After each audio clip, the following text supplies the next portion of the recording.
Today, I'm going to tell you about a perfect serial killer named Henry Lee Lucas, who confessed to killing up to 3,000 people. Henry had no remorse and said that killing someone is just like walking outdoors. If I wanted a victim, I'd go and get one. However, there is evidence that brings his confessions into question.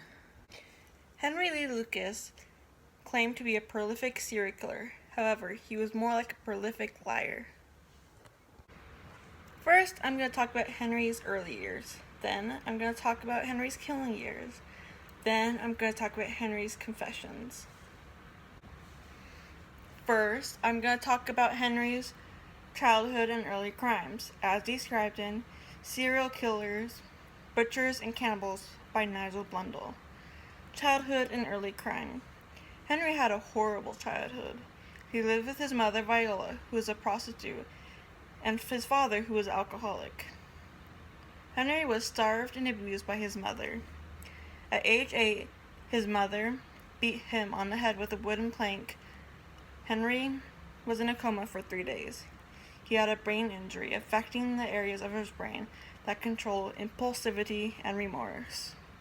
At age 10, Henry received a serious eye injury from an accident. It was left untreated, and Henry lost his eye due to severe infection.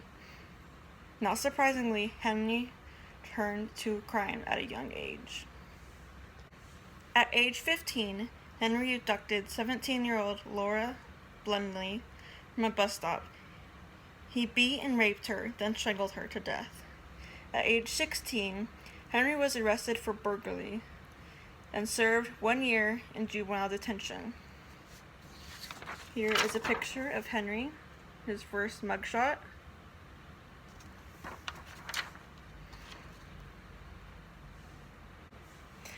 At age 18, Henry was found guilty of 12 counts of burglary and sentenced to 6 years in prison. Henry's crime escalated when he was released from prison. He killed his mother after getting into argument with her because she wanted him to live with her and take care of her. Here is a picture of Henry's mother, Viola. Henry was sentenced to 20 to 40 years in prison. He was sent to a mental institution and released 10 years later. Henry argued that he shouldn't be released and stated that he would probably kill again. Now I'm going to tell you about Henry's killing years, as described in The Story of Henry Lee Lucas, the notorious subject of Netflix The Confession Killer. Henry's killing years. Henry's crimes continued after he was released from prison. Henry attempted to kidnap 3 young girls and was sentenced to another 3.5 years in prison. Henry drifted around the southern U.S. until he met Otis Toole in Jacksonville, Florida. Here's a picture of Otis Toole. Henry lived with Toole and worked with him at a roofing company. Henry fell in love with Toole's 12-year-old niece, Becky Powell, who was on the run from a juvenile detention center. Henry later claimed that he and Toole committed hundreds of murders together from 1979 to 1981. Henry and Becky ran off together. They did odd job for an elderly woman by the name of Kate Rich. In 1982, Henry and Becky got into an argument. Henry killed Becky and dismembered her body. He spread the pieces into a nearby field. 3 weeks after killing Becky, Henry convinced Kate Rich to help him look for her. He killed her in a Texas campground and stuffed her body into a drain pipe. The police suspected Henry for the murder of Kate Rich, but were unable to prove his involvement. They arrested him on weapons charges and put him in jail.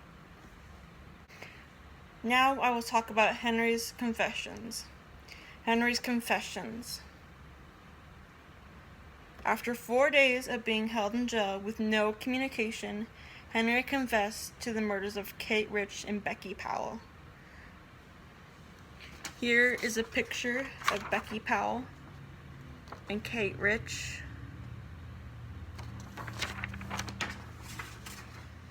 While in court on the murder charges in an attempt to shock the judge, Henry stated, "Well, Judge, what are we going to do about the other 100 people I killed?"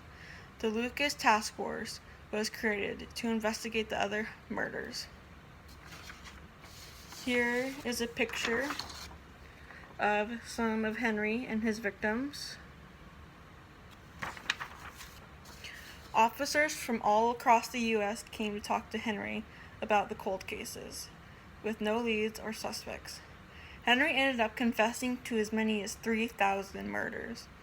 One of the Texas Rangers working on the Lucas Task Force became skeptical of all the confessions. The Rangers set up a test to see if Henry was telling the truth. He created fake murder case files. Henry confessed to all of the fake murders.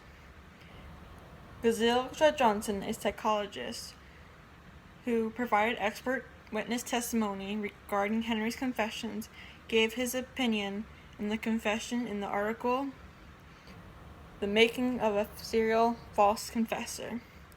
Mr. Judd Johnson stated, "It was totally unsafe to rely on Mr. Lucas's confessions to the crime as being true indication of his guilt. It is likely that Mr. Lucas has made more false confessions to murder than any other criminal suspect."